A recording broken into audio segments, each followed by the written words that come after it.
그쪽 동생이 있다고 했죠? 1995년 상견례장에서 젓가락이 청동 받침대에 부딪히는 소리가 고요한 한식당을 울렸습니다. 테이블 건너편에 앉은 예비 시어머니는 갑자기 아무 이유 없이 그 질문을 던졌어요. 구석에 놓인 브라운관 TV에선 모래시계 주제가가 희미하게 흘러나오고 있었죠. 테이블마다 금장 전화기가 놓인 그런 고급 한식당이었어요. 예비 시어머니의 진주 목걸이가 형광등 아래서 차갑게 빛났습니다. 오족의 브로치로 단단히 고정된 명품 정장, 메뉴판 보지도 않고 가장 비싼 코스로 준비해 주세요 하던 그 태도. 내 앞에 앉은 사람은 단순한 시어머니가 아니라 100억 자산가라는 걸 온몸으로 드러내고 있었습니다. 네, 남동생이 있습니다. 내 목소리는 담담했지만 손끝은 떨리고 있었어요. 32살 간호조무사인 제가 이런 자리에 앉아 있는 것 자체가 기적 같았으니까요. 그 시절엔 의사와 간호사 사이 결혼이 드라마 같은 일이었어요. 병원 동료들은 로또 당첨됐네 했지만 저는 항상 두려웠죠. 그 동생이 몸이 불편하다고 들었는데요. 시어머니의 질문은 질문이 아니었어요. 이미 다 알고 있으면서 굳이 제 입으로 말하게 하는 확인이었죠. 옆에 앉은 예비 신랑은 자꾸 손목시계만 만지작거렸어요. 시아버지 될 분은 창밖만 바라봤고요. 네, 하반신을 못 씁니다. 숨을 고르며 말했어요. 내 동생이 불구라는 말을 이 자리에서 해야 한다는 것 자체가 가슴을 후벼 팠지만 지금은 참아야 할 때였어요. 그렇군요. 예비 시어머니는 물잔을 들었다 놓으며 짧게 말했어요. 그리고 긴 침묵. 테이블 위로 정적이 내려앉았습니다. 시계 초침 소리만 천천히 흐르던 그때 내가요. 이 결혼 허락한 이유는 딱 하나예요. 시어머니의 목소리가 차갑게 식당을 가로질렀습니다. 간호조무사? 고아 출신? 그것쯤이야. 우리 집 재력 수준에서 다 눈 감아줄 수 있어요. 미소 짓는 척하며 말했지만 그 눈빛은 웃고 있지 않았어요. 그런데 말이에요. 수저를 탁 놓았습니다. 장애인 동생까지 떠안으라고요? 우리 아들이 뭐 자선사업가인가요? 순간 식당 공기가 얼어붙었어요. 예비 신랑의 얼굴이 사색이 되었고 시아버지는 고개를 더 돌렸습니다. 우리 아들은 100억대 자산가 집 외아들이에요.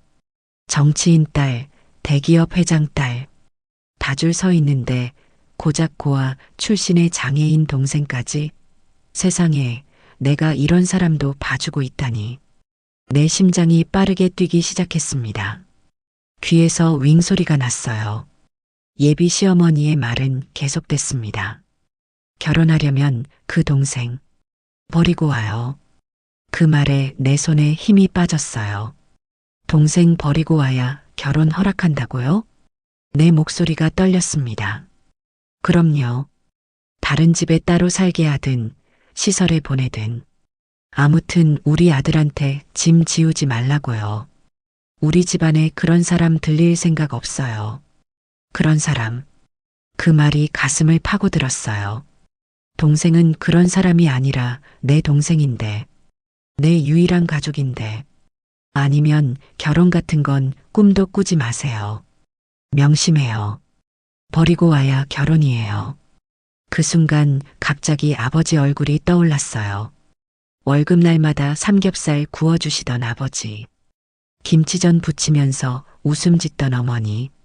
그리고 우리 둘만 남겨졌던 그 비 오는 날. 사람을 어떻게 버립니까? 내 목소리는 작았지만 단호했어요. 예비 신랑이 작게 한숨을 내쉬었습니다. 그 순간 나는 알았어요. 이 결혼이 이제 끝났다는 것을.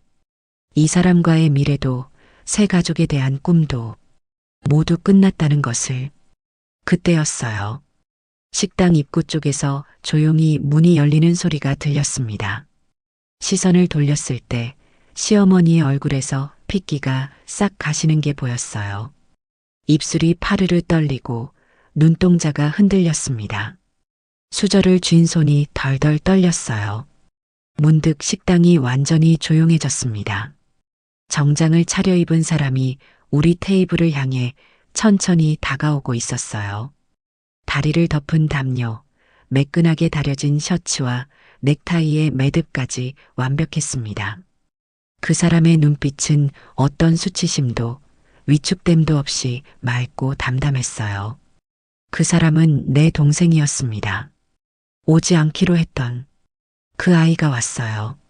시어머니의 얼굴이 종이처럼 하얗게 변했습니다. 그리고 입술이 파르르 떨리며 한마디를 내뱉었어요. 당신은 설마. 그 순간 나는 문득 생각했습니다. 우리 인생은 언제부터 이렇게 꼬이기 시작했을까? 그리고 떠올렸어요. 모든 것이 시작된 그 비 오는 날을. 시어머니의 얼굴이 창백해지는 그 순간 내 마음은 14년 전으로 돌아갔습니다.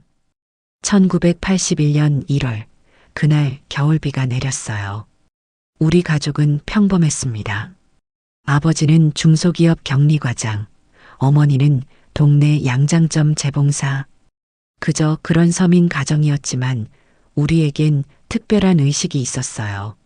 아버지 월급날이면 거실 테이블에 삼겹살을 올려놓곤 했죠. 아버지가 직접 고기를 사오시고 어머니는 김치전을 부치셨어요. 동생은 그때 13살 숟가락 들고 고기 익기만을 기다리던 모습이 아직도 선명합니다. 누나, 이거 익었나? 동생은 항상 그런 질문을 했어요. 난 마치 전문가처럼 고개를 끄덕이며 상추를 올려주곤 했죠. 경수야, 공부 열심히 하면 이달 용돈 더 줄게. 아버지는 늘 그렇게 동생을 다독였어요. 동생은 머리가 좋았거든요. 국민학교 6학년인데도 수학경시 대회에서 상을 타왔으니까요. 둘이 사이좋게만 지내라. 그게 엄마 아빠 소원이야. 어머니는 항상 그 말씀을 잊지 않으셨어요.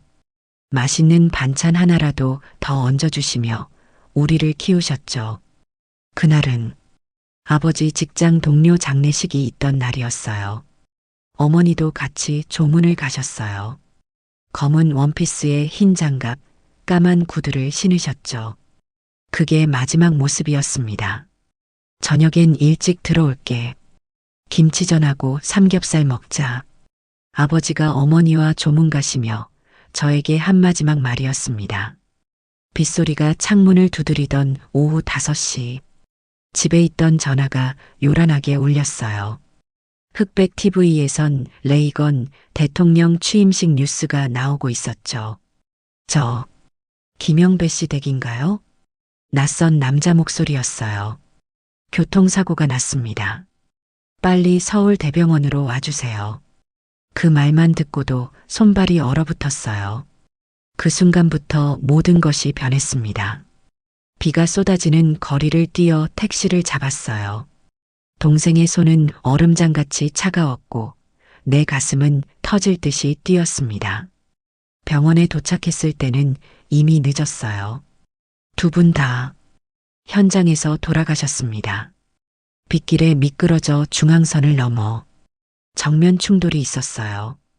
의사의 말이 들리지 않았어요. 그저 귀에서 윙소리만 들렸죠.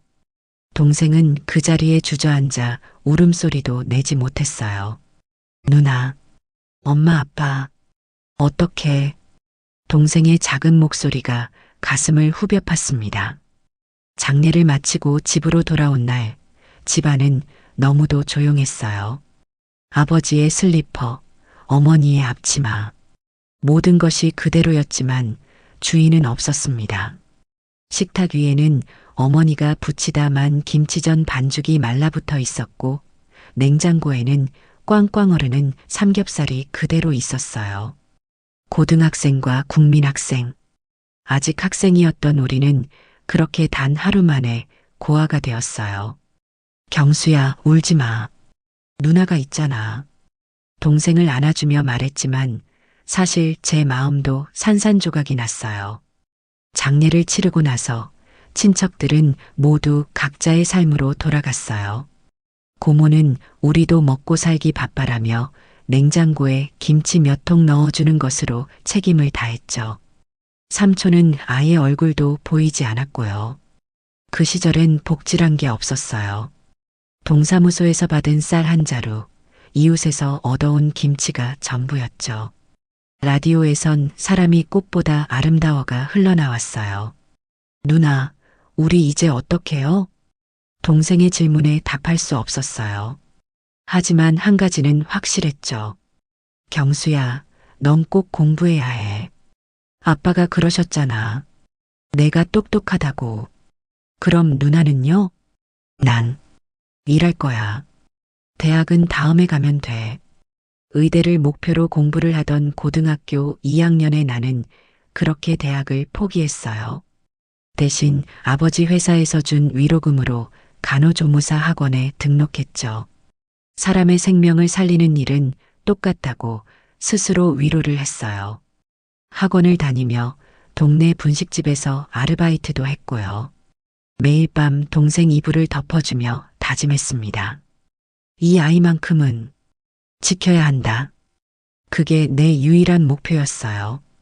부모님이 남겨주신 단 하나의 보물, 내 동생을 지키는 것. 1983년 20살에 간호조무사 자격증을 땄고 동네 병원에 취직했습니다. 동생은 중학교에 들어갔고 여전히 공부를 잘했어요. 은행 적금 통장에 돈을 모으기 시작했습니다. 경수 대학 등록금이라고 써서 머리맡에 두었죠. 가끔 동생이 물었어요. 누나, 너무 힘들지? 내가 아르바이트 할까? 아니, 넌 공부에만 집중해. 아빠가 그러셨잖아. 경수는 꼭 대학 가야 한다고. 그렇게 우리는 서로에게 의지하며 살았어요. 비록 부모님은 안 계셨지만 우리 남매는 단단히 손을 잡고 앞으로 나아갔습니다. 그리고 1988년 동생은 서울의 명문대 컴퓨터공학과에 입학했어요. 입학식 날, 난 아버지 흉내를 내며 삼겹살을 구워줬죠. 어설펐지만 동생은 아빠가 구운 것 같다며 웃었어요. 그날만큼은 행복했습니다. 이제 모든 것이 잘 될 거라고 믿었으니까요. 그런데 또 다른 비 오는 날이 우리를 기다리고 있었어요. 88 올림픽이 끝난 직후 서울은 여전히 축제 분위기였습니다. 10월의 어느 날 병원에서 일하던 중 다급한 전화를 받았어요. 김경애 씨 맞으세요? 동생분이 교통사고로 응급실에 입원하셨습니다. 그 순간 세상이 다시 한번 무너져 내렸습니다. 응급실로 뛰어들어갔을 때 동생은 이미 수술실로 향하고 있었어요. 의사는 나를 붙잡고 말했습니다. 무단횡단하는 아이를 구하려다 사고가 났다고 합니다. 척추 손상이 심해요. 최선을 다하겠지만 그 의사의 눈빛에서 난 이미 알았어요. 우리 앞에 또 다른 시련이 기다리고 있다는 것을. 경수야, 괜찮아. 괜찮을 거야. 수술실 앞 차가운 의자에 몸을 묻고 계속 그 말만 중얼거렸어요. 형광등이 깜빡이는 병원 복도는 마치 시간이 멈춘 것처럼 고요했습니다. 심장이 터질 듯 뛰었지만 손끝은 얼음장처럼 차가웠어요. 7시간의 수술 끝에 의사가 나왔습니다. 하얀 수술복에 땀이 배어 있었어요. 최선을 다했습니다만 머리가 하얘졌어요. 다리에 힘이 풀렸고 벽에 기대야 했습니다. 척수 손상이 심해 앞으로 하반신 마비가 될 거예요. 걸을 수 없다는 건가요? 떨리는 목소리로 물었습니다. 네, 영구적인 장애가 예상됩니다. 휠체어를 준비하셔야. 그 순간 25살의 제 인생이 또 한 번 완전히 바뀌었어요. 중환자실에서 일반 병실로 옮겨진 후였어요. 동생은 창백한 얼굴로 누워 있었지만 눈은 맑았습니다. 누나, 미안해. 첫마디가 그거였어요. 목소리가 떨렸지만 동생은 울지 않았습니다. 무슨 소리야? 내가 왜 미안해? 사고라는 건 그냥 일어나는 거야. 제 목소리가 갈라졌어요. 그때 동생이 말했습니다. 국민학생이었어. 갑자기 도로로 뛰어들어서 못 본 척할 수 없었어. 동생의 손을 잡았습니다. 따뜻했어요. 다리는 못 쓰게 됐지만 이 손은 여전히 따뜻했습니다. 다행이야. 넌 살았으니까. 동생은 작게 웃었어요. 그 미소가 가슴을 찢었습니다. 누나, 내가 짐이 될까봐. 그게 제일 무서워. 바보 같은 소리 마. 우린 가족이잖아. 엄마 아빠 없는 우리. 서로밖에 없잖아. 병원에서의 2달은 지옥 같았어요. 재활치료, 약물치료. 병원비는 눈덩이처럼 불어났고 적금 든 돈은 바닥이 났습니다. 밤에는 병원 당직을 서고 낮에는 동생 간병을 했어요. 동생이 구한 아이의 부모를 대신한 비서라고 말한 사람이 와서 치료비 일체와 위로금을 주긴 했지만 그래도 돈을 더 벌어야 안심이었어요. 지금은 엑스레이를 쉽게 찍지만 그때는 병원 방사선과 필름실엔 항상 암모니아 냄새가 진동했어요. 직접 암실에서 수작업으로 현상했으니까요. 수술실 앞에선 간호사들이 나일론 스타킹을 신어야 했고 야간 수당은 고작 3,000원. 그 시절 병원은 그랬어요. 하지만 그 작은 돈이라도 절실했습니다. 경혜 씨, 또 야간 근무 해줄 수 있나? 아픈 동생 있다며. 밤근무 수당 더 필요하지? 수간호사의 말에 늘 고개를 끄덕였습니다.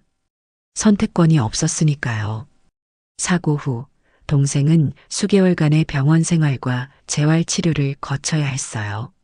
서울 올림픽의 열기가 가시고 1989년 새학기가 시작될 무렵 동생은 휠체어를 타고 조심스럽게 대학 캠퍼스로 복귀했습니다. 올림픽 이후 장애인을 위한 시설이 좀 나아질 거라고 기대했는데 하지만 현실은 달랐어요. 휠체어 경사로는 거의 찾아볼 수 없었고 계단뿐인 대학 건물에서 동생은 매번 누군가의 도움이 필요했습니다. 그 시절엔 장애인이 거리에 나오는 것조차 드문 일이었으니까요. 경수야, 휠체어는 계단 못 올라가니까. 오늘 수업은 1층으로 옮겼어요. 친절한 교수님도 있었지만 대부분은 무관심했죠. 그 시절엔 장애인이 거리에 나오는 것조차 드문 일이었으니까요. 동생에겐 286 컴퓨터 한 대가 보물이었어요. 캠퍼스엔 민주화 시위 플래카드가 걸렸고 데모 최루탄 냄새가 가시질 않았죠. 그런 혼란 속에서도 동생은 힘겹게 학업을 이어갔습니다. 우리 집은 달라졌어요. 화장실에 손잡이를 달아야 했고 좁은 문은 넓혀야 했죠. 저축해둔 돈은 모두 바닥났고 빚까지 졌습니다. 하지만 한 번도 포기하지 않았어요. 그건 제 선택이 아니라 우리의 약속이었으니까요. 밤에는 종종 화장실에서 울었습니다. 물소리에 묻혀 소리 없이 동생 몰래. 지치고 외롭고 무서웠지만 아침이 되면 다시 웃는 얼굴로 동생을 맞았어요. 누나, 난 괜찮아. 넌 너무 무리하지 마. 동생은 자주 그렇게 말했어요. 하지만 저는 더 열심히 일했습니다. 삶은 계속되어야 했으니까요. 1990년 동생이 갑자기 말했어요. 누나, 이거 봐. 내가 만든 프로그램이야. 그날 처음 본 컴퓨터 화면 속 작은 게임은 조잡했지만 동생의 눈은 별처럼 빛났습니다. 이걸 외국 회사에 팔았어. 100만 원 받았어. 그 순간 눈물이 났어요. 동생의 가능성을 본 순간이었죠. 경수야, 너 정말 대단하다. 동생은 컴퓨터를 통해 다시 세상과 연결되기 시작했어요. 그 시절 막 등장한 천리안으로 밤새 모뎀 소리를 울렸죠. 삐익 소리가 온 집안을 채웠지만 그게 우리 희망이었으니 누구도 뭐라 하지 않았어요. 외국 회사랑 일하기 시작했어. 누나, 이제 나도 돈 벌 수 있어. 동생의 목소리에 자신감이 돌아왔습니다. 휠체어는 그의 한계가 아니라 새로운 시작점이 되었어요. 1993년 저는 병원을 옮겼습니다. 구로동의 작은 소아과 의원. 그곳에서 처음으로 내 삶이 조금 달라지기 시작했어요. 소아과 원장님은 조용한 분이었습니다. 처음엔 존댓말만 쓰던 그 사람이 어느 날 물었어요. 김 선생, 오늘 퇴근 후에 시간 있으세요? 간호조무사를 선생님이라 부르는 의사는 처음이었어요. 저기, 우동 한 그릇 어때요? 야간 진료 없는 날인데. 그때는 거절했습니다. 아직 마음의 준비가 안 됐거든요. 아니, 어쩌면 그런 행복이 내게 허락된다는 생각을 한 번도 해본 적이 없었는지도 몰라요. 동생에게 이야기했더니 웃으며 말했어요. 누나 가봐. 나 이제 혼자 잘 지낼 수 있어. 그제야 깨달았습니다. 동생도 잘하고 있었고 저도 살아야 했어요. 올해로 30을 바라보는 제게도 경혜라는 이름의 삶이 있었습니다. 누나도 간호사도 아닌 그냥 김경혜로서의 삶. 병원 유니폼은 하루에 3번씩 갈아입어야 했어요. 환자들 체액이 튀면 바로 갈아입어야 했으니까요. 당직실에선 침대 없이 의자 2개 붙여서 자고 야간 수당 받아 약값을 마련했죠. 하지만 그 고단한 일상 속에서도 조금씩 웃음을 찾아가고 있었습니다. 어느 날 소아과에 응급 환자가 왔어요. 고열로 경기를 하는 5살 여자아이. 모두 혼란스러울 때 제가 아이의 손을 잡고 체온을 재며 달래주었죠. 우리 공주님, 열 좀 재볼게요. 이거 여기 넣으면 예쁜 요정이 나와서 도와준대. 떨던 아이가 조금씩 진정되었어요. 그 모습을 지켜보던 원장님이 말했습니다. 김 선생님은 아이들을 정말 좋아하시네요. 네. 제 동생도 어릴 때 아프면 제가 늘 이렇게 달래줬거든요. 그날 퇴근길 원장님이 라일락 한 송이를 건네주었어요. 오늘 정말 멋졌어요. 작은 꽃 한 송이였지만 제 가슴은 뛰었습니다. 처음으로 누군가에게 김경희라는 사람으로 인정받은 것 같았거든요. 동생은 그 해에 졸업을 했어요. 휠체어를 탄 채로 학위를 받는 모습이 정말 자랑스러웠습니다. 졸업식 날 동생이 말했어요. 누나, 이제 내 차례야. 내가 누나를 행복하게 해줄게. 그 말을 들으며 처음으로 생각했어요. 어쩌면 나도 행복해도 되는 걸까? 나도 사랑받아도 되는 걸까? 간호조무사가 아닌 경혜로 살아도 될까? 그리고 소아과 원장님이 작은 케이크를 들고 병원 앞에 서 있던 그날 드디어 용기를 냈습니다. 우동, 같이 먹을까요? 하지만 그 행복을 온전히 받아들이기까지는 더 많은 시간이 필요했어요. 그 이유는 단 하나, 내 삶의 전부였던 동생 때문이었죠. 누나가 행복하면 나도 행복해. 동생은 항상 그렇게 말했지만 내 마음은 두려웠습니다. 이 사랑이, 이 행복이 동생을 떠나는 것처럼 느껴졌으니까요.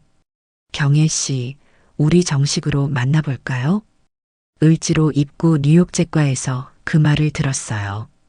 유리창 너머로 명동거리가 보였고 서태지와 아이들 콘서트 포스터가 바람에 흔들리고 있었죠.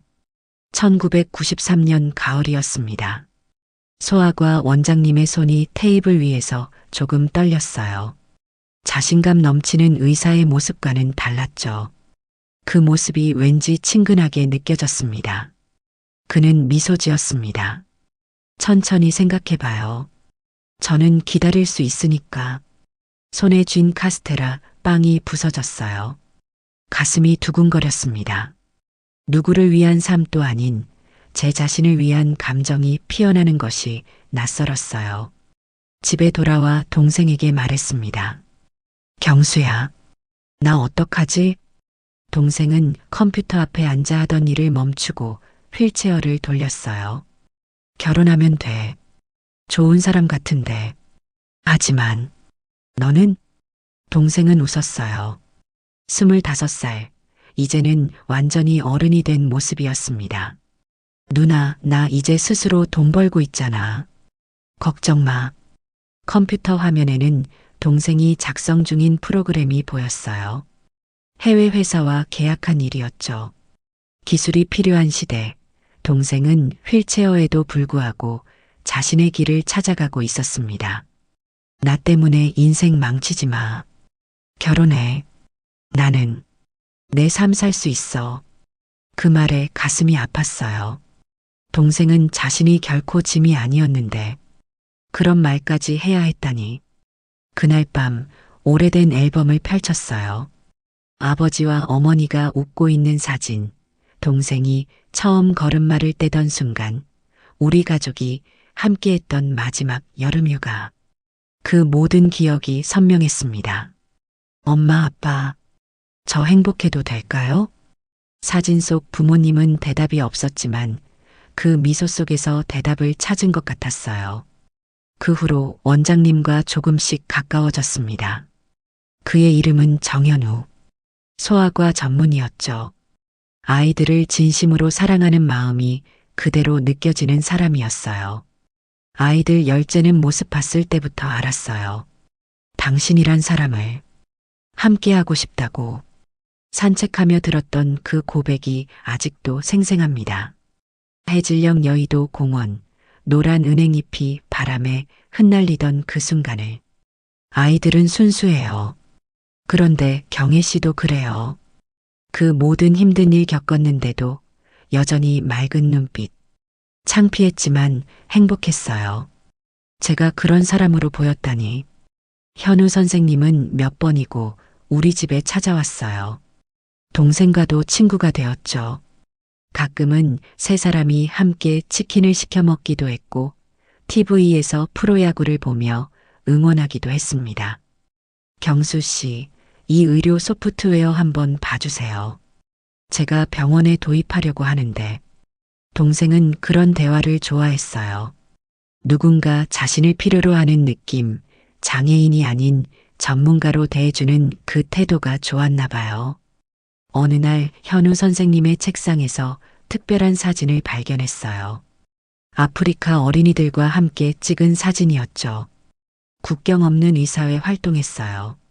3개월간 수단에서 그의 눈빛이 달라졌어요.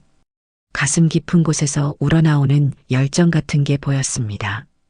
언젠가 다시 가고 싶어요. 경혜 씨와 함께. 가능할까요? 그 질문이 가슴을 울렸어요.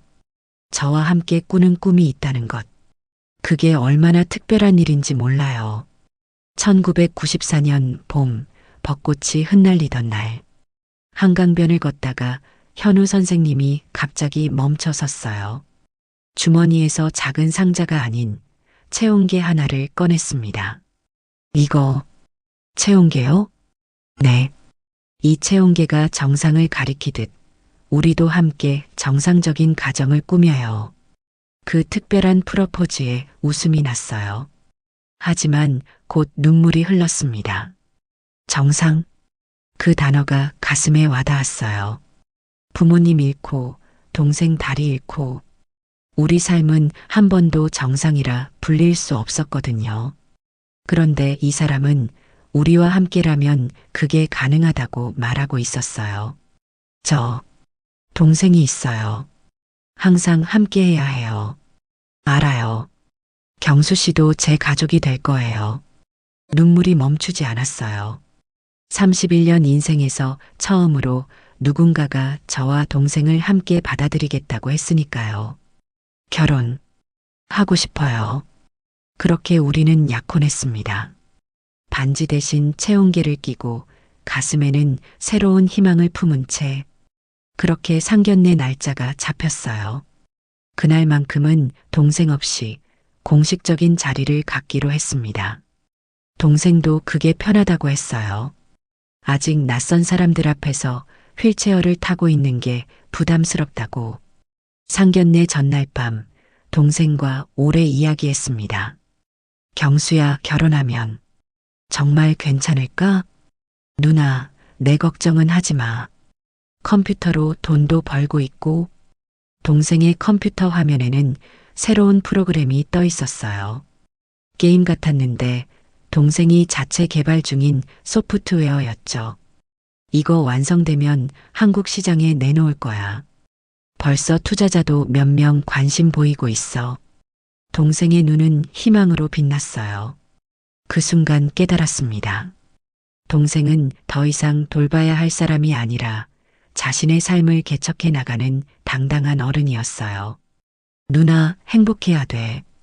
엄마 아빠도 그걸 원하실 거야. 그날 밤 오랜만에 마음 편히 잠들었습니다.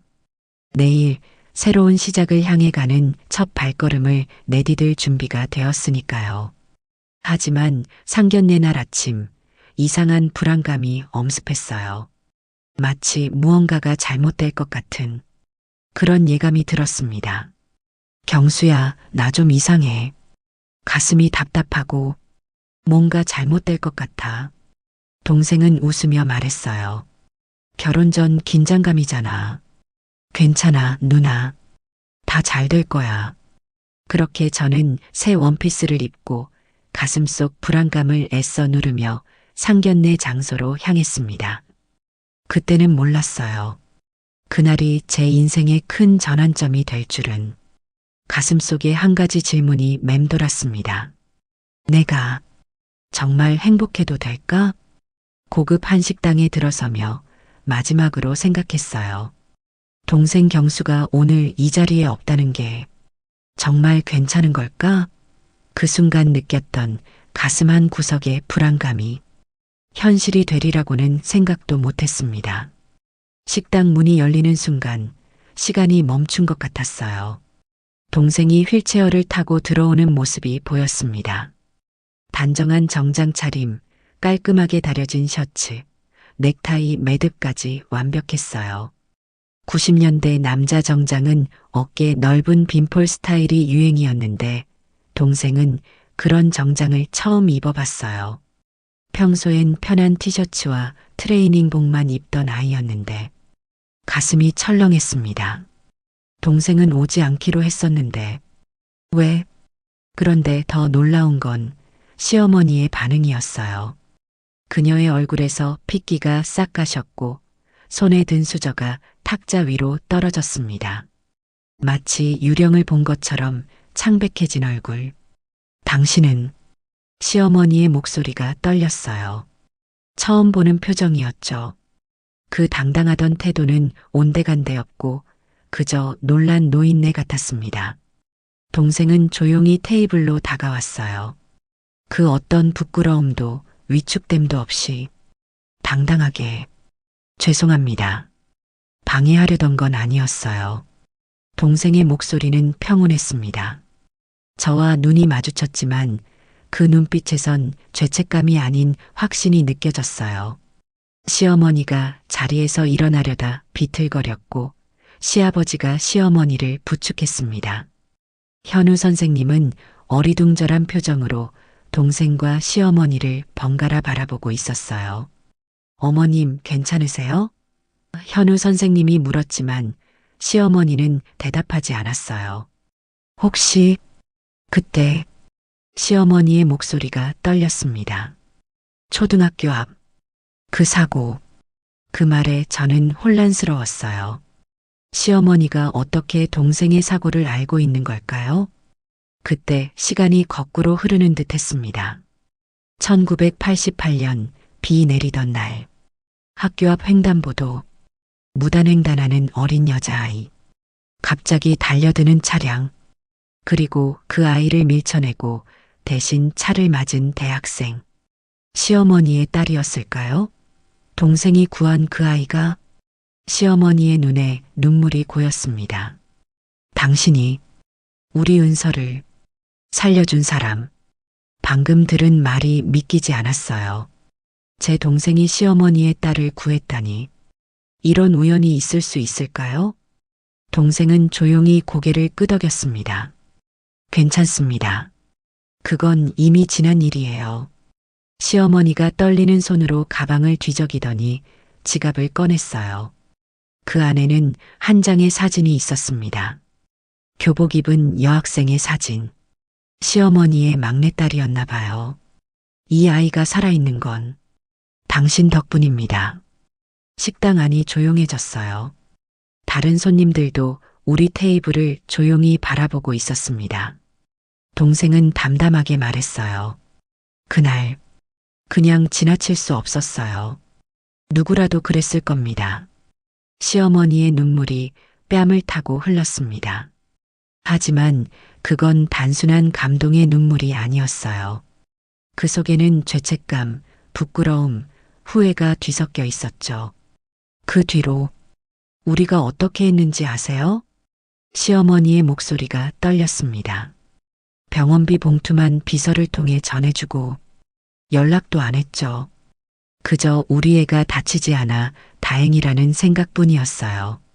당신이 평생 휠체어에 의지해야 한다는 건 생각조차 않았어요. 그 말에 제 가슴이 무너져 내렸어요. 동생의 사고 이후 그 아이의 가족은 단 한 번도 찾아오지 않았거든요. 병원비와 위로금 봉투는 왔지만 진심 어린 감사나 위로는 없었죠. 현우 선생님이 놀란 표정으로 어머니를 바라보았어요. 어머니, 무슨 말씀이세요? 그제야 시어머니는 자리에서 일어나 동생 앞에 무릎을 꿇었습니다. 그렇게 고고하던 여인이 수십억 대 부동산을 가진 재력가가 바닥에 무릎을 꿇은 거예요. 용서해 주세요. 이렇게 평생의 장애를 안고 있을 줄이야. 그런 은인을 모욕했다니. 식당 안의 모든 사람들이 숨을 죽였습니다. 그 순간의 무게가 너무 컸어요. 동생이 시어머니의 어깨에 손을 얹었습니다. 일어나세요. 그런 거 아니에요. 동생의 목소리는 여전히 평온했습니다. 저는 제가 알아서 잘 살아왔고 앞으로도 누나를 민폐로 만들 일 없습니다. 시어머니가 고개를 들었어요. 화장이 지워진 얼굴, 무너진 자존심. 그 모습이 어딘지 측은했습니다. 그런 상처를 입고도 어떻게 그렇게 당당할 수 있죠? 동생은 미소 지었어요. 그 미소가 저까지 따뜻하게 했습니다. 다리는 잃었지만 마음은 잃지 않았으니까요. 현우 선생님이 일어나 동생에게 다가갔습니다. 그의 눈에도 눈물이 맺혀 있었어요. 정말 감사합니다. 은서는 제 여동생이에요. 그 아이가 살아있는 건 덕분입니다.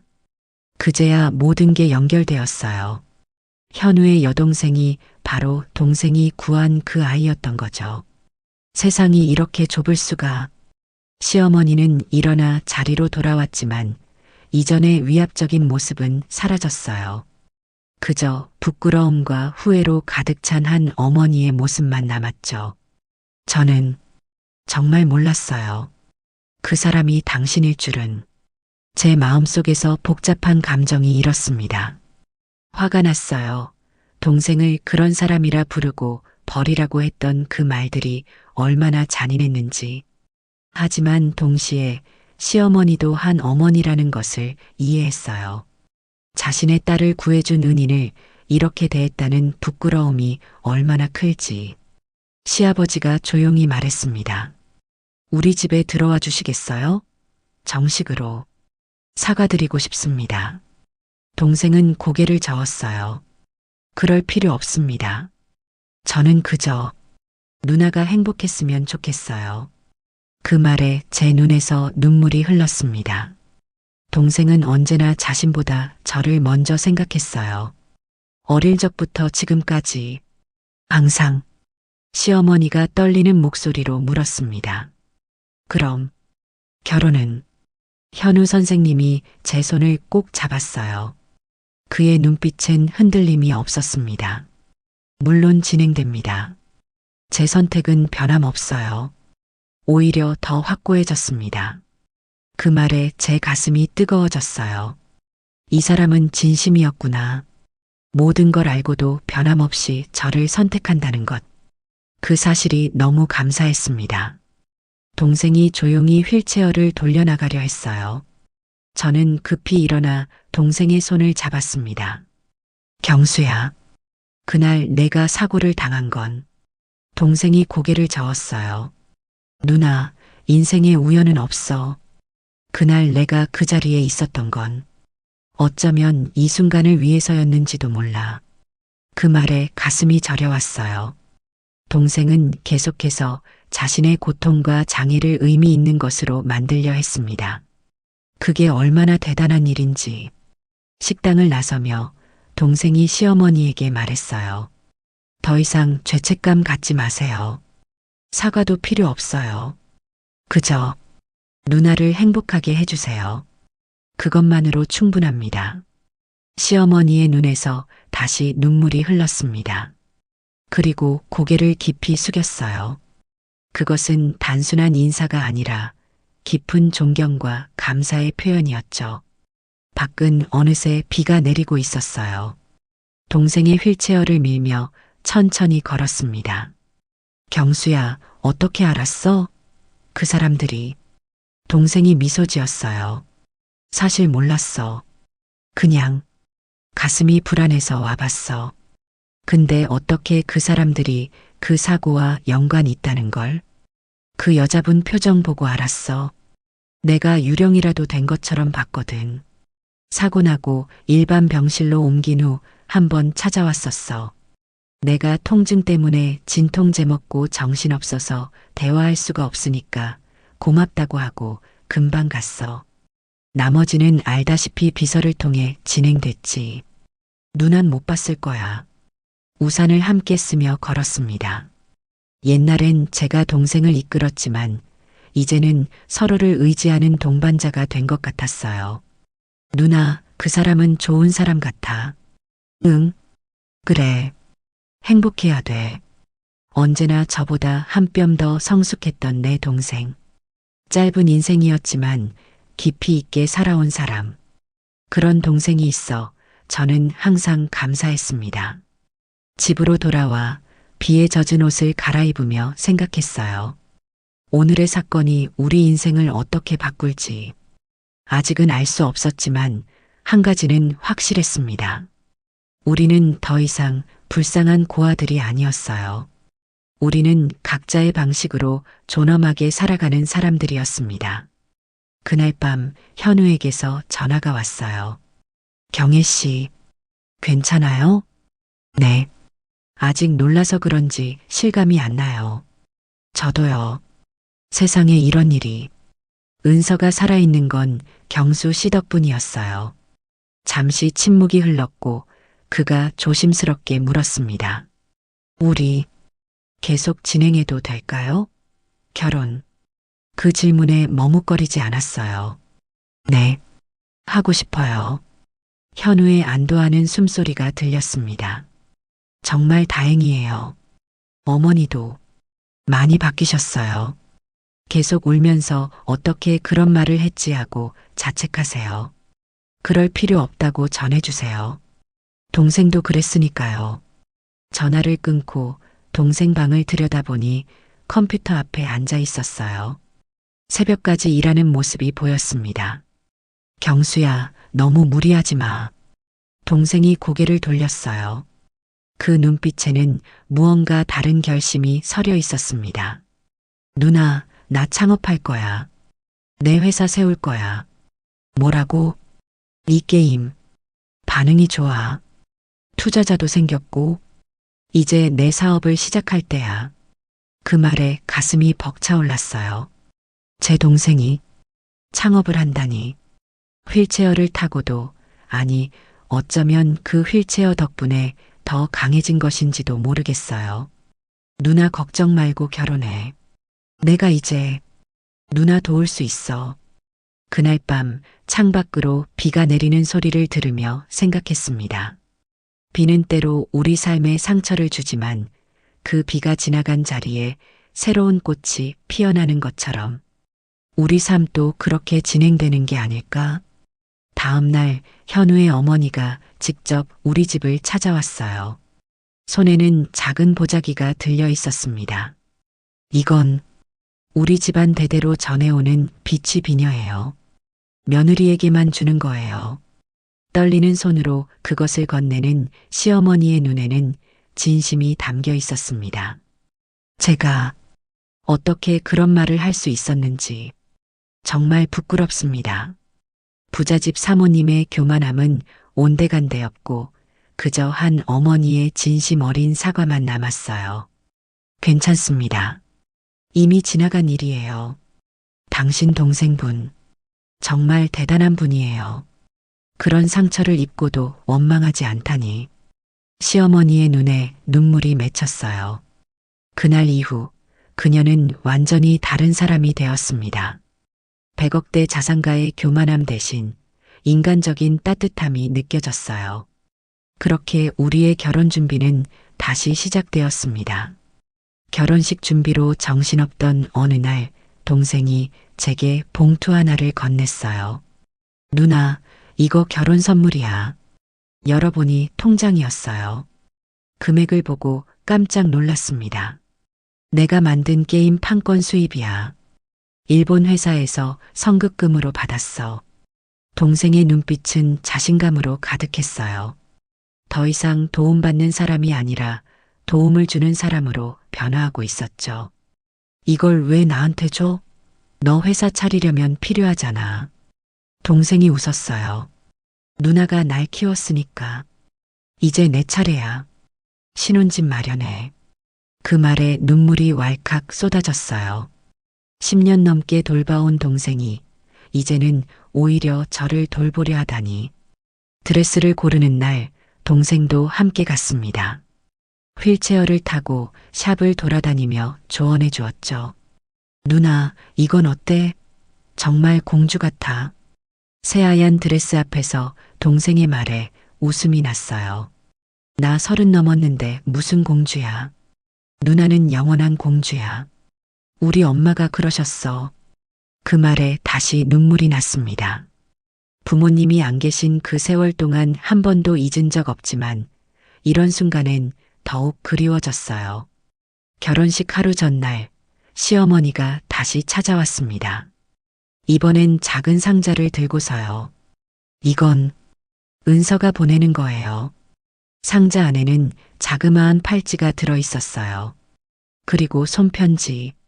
제 생명의 은인의 누나님께 라고 시작하는 편지였습니다. 은서가 지금 일본에서 유학 중이라 직접 못 왔어요. 하지만 경수 씨 이야기를 듣고는 너무 울더라고요. 결혼식 날 동생이 손을 내밀었어요. 작은 상자를 들고 있었습니다. 이거 엄마 물건이야. 옷장 깊숙이 보관해 두었던 거. 열어보니 어머니의 오래된 반지였어요. 결혼 반지. 어머니가 평생 간직하셨던. 어디서 찾았어? 이걸 엄마 유품 상자에 있었어. 결혼할 때 꼭 해주려고 보관했었나 봐. 눈물이 쏟아졌어요. 메이크업이 다 번질 텐데. 그래도 멈출 수가 없었습니다. 누나, 이제 경혜 씨로 살아. 누나가 아닌 한 사람으로. 그 말이 가슴에 와닿았어요. 저는 너무 오래 누나로만 살았거든요. 부모님 대신 보호자로, 간병인으로. 그냥 경혜라는 이름의 여자로 살 기회가 없었던 것 같아요.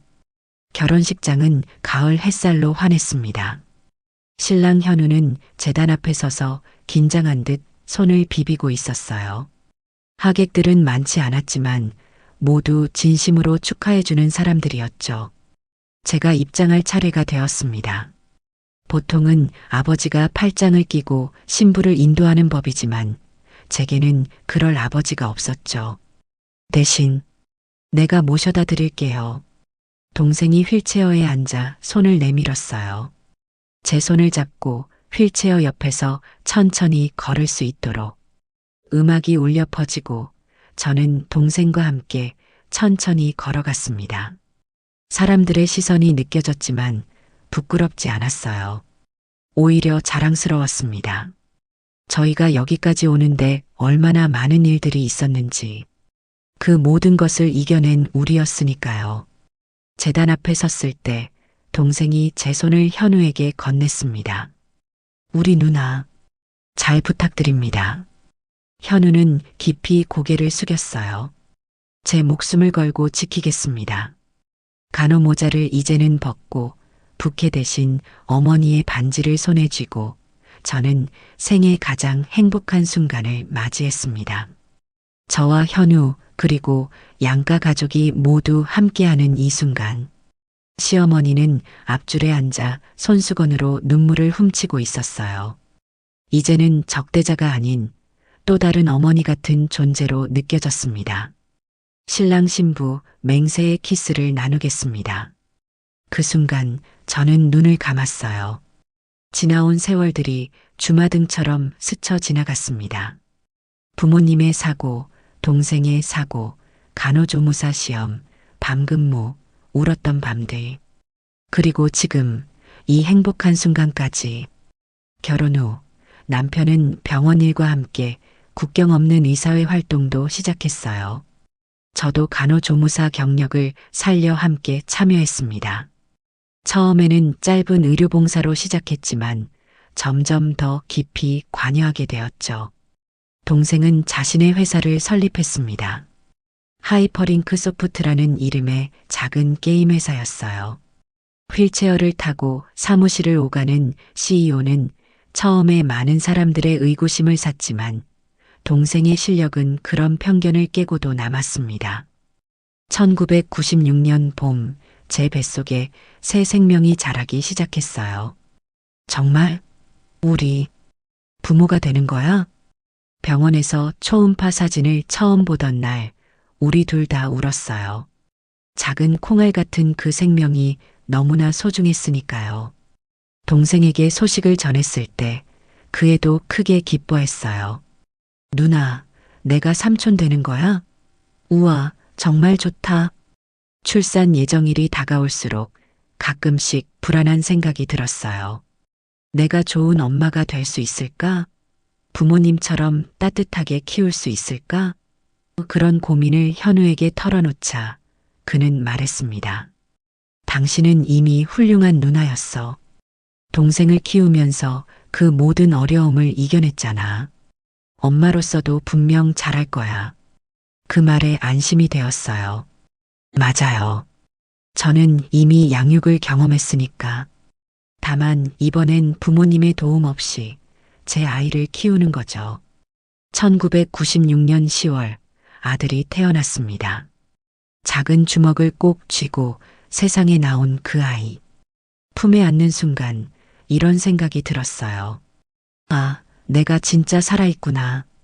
현우는 아들을 품에 안고 눈물을 흘렸습니다. 우리 아들, 건강하게 자라렴. 좋은 사람이 되렴. 그 옆에서 동생도 조카를 바라보며 활짝 웃었어요. 1996년 아들 낳던 날 병원 TV에선 한국 OECD 가입 뉴스가 나오고 있었어요. 이제 선진국 된다 하던 그 시절, 우리 가족도 새 시작을 한 겁니다. 아들 이름은 정우라고 지었어요. 바른 길을 가는 아이가 되길 바라는 마음으로. 아기를 안고 창밖을 바라보던 어느 날 문득 생각했습니다. 엄마, 아빠, 지금 보고 계신가요? 저 이제 행복해요. 잘 살고 있어요. 그리고 가슴 깊은 곳에서 대답이 들리는 것 같았어요. 그래, 우리 딸. 참 잘했어. 시간은 빠르게 흘러갔습니다. 아이가 자라고 우리의 삶도 점점 안정을 찾아갔어요. 하지만 그 안정 속에서도 새로운 도전은 계속되었습니다. 그리고 그 중심에는 항상 동생 경수가 있었죠. IMF 외환위기가 덮친 1997년 많은 기업들이 문을 닫을 때 동생은 오히려 작은 게임 회사를 창업했어요. 처음엔 걱정했지만 동생의 눈빛은 확신으로 가득했습니다. 누나, 괜찮아. 내가 휠체어 타고도 이만큼 왔는데 이 정도 위기쯤이야. 그 말처럼 동생의 하이퍼링크 소프트는 역경 속에서도 꾸준히 성장했어요.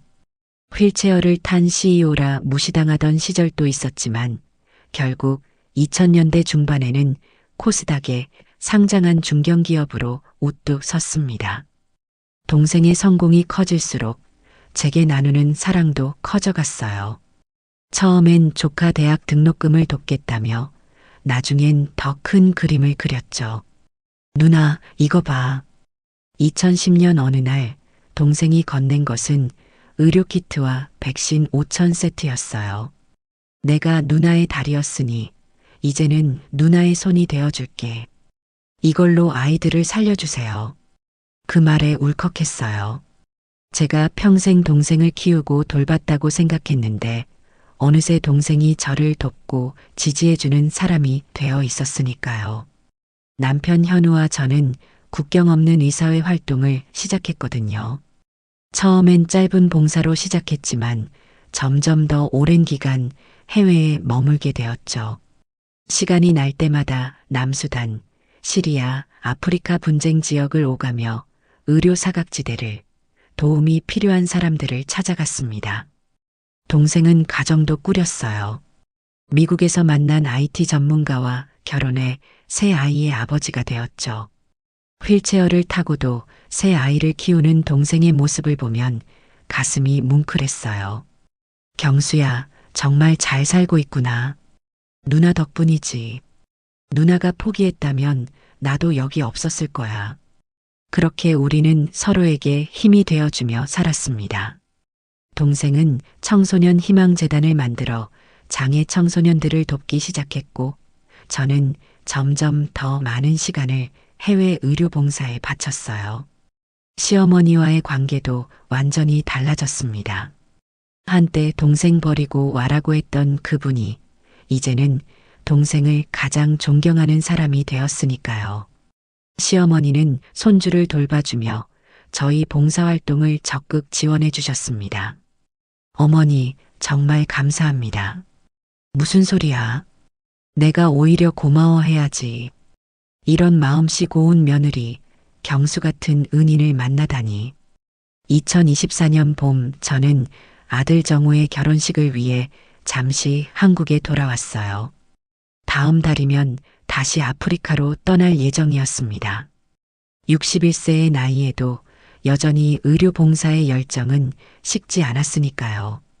결혼식 날 아침 창가에 서서 봄비가 내리는 모습을 바라봤어요.